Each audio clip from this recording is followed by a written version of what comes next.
Yo, in all sincerity, these days have been hard as hell. This Leo Taurus squaring back and forth. You can see it even looks a little stormy. Yes, baby. It looks a little stormy. It never is usually stormy in the morning. If anything, overnight when we sleep. And it's just showing me how the moon going over Uranus at 22 degrees. When I look at 22 degrees Capricorn, I'm looking at life system. The thing I feel like I resonate most with Capricorn is our life system. It's not about the career. Career is a part of your life system. And it's like, okay, well, how are you financing your life system? What natural abilities do you have that support your life system? But as well as what's stuck that's not allowing your life system to advance, which Capricorn energy also wants. And these are some big themes. I feel like the Taurus part of this really makes us want to cling and attach to, the old images, whether they're good or whether they're bad. This is one of the natural abilities that's amazing about Taurus, which keeps its self-esteem so strong when it can attach to a positive image of itself and its worth. But it also attaches to those hedonisms. It also attaches to familiar values that are before you were even conditioned. Okay, like literally before you were conditioned. And this is something that is way more deep-seated. It's not as easily accessible as Libra energies of Venus or even Cancer, where you can do some shadow work. It's like you weren't even always alive with some of the Taurus levels of connection and even addiction. And so it can be tough because you don't even understand which part of my family line is doing it. There's this simple feeling that I can't shake, that it's like I'm not satisfied. And when I look at the reality of my life, the whole life system, like I mentioned just prior, it's like there's no reason for that, if I'm being honest. Like when I realistically look at it.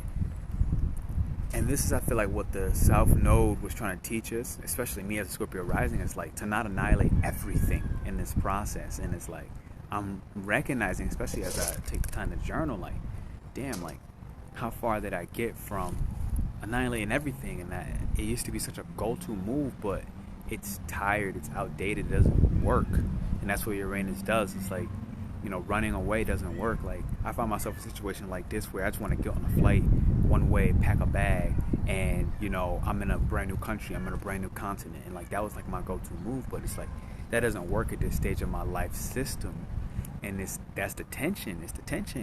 Now, if you see the chart here, what I want to say is, like, thank God that this squaring energy of this life system I was talking about is happening in fixed energies, because it doesn't allow us to move.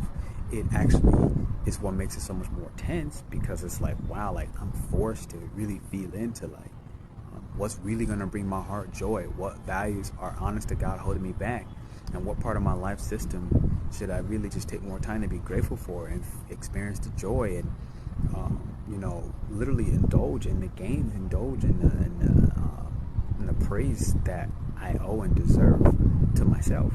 And so it's like, wow, like look at what you would have did years ago and look at what you're doing now. So that's what the fixed energy is doing.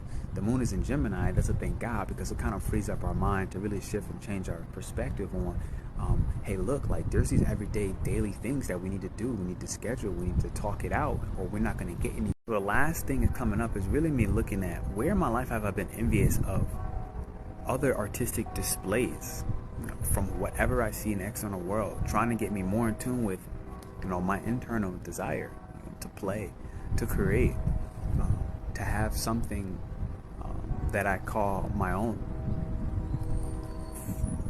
And I'm talking about from an artistic standpoint: drama, art, singing, theater, playing instruments, something that takes up my time and allows me to express my deeper feelings, the feelings that actually weigh me down, the feelings that are trying to produce something magical that essentially inspires the world, just because this internal pressure finally decided to be real and honest and authentic and full of virtue. So that's happened.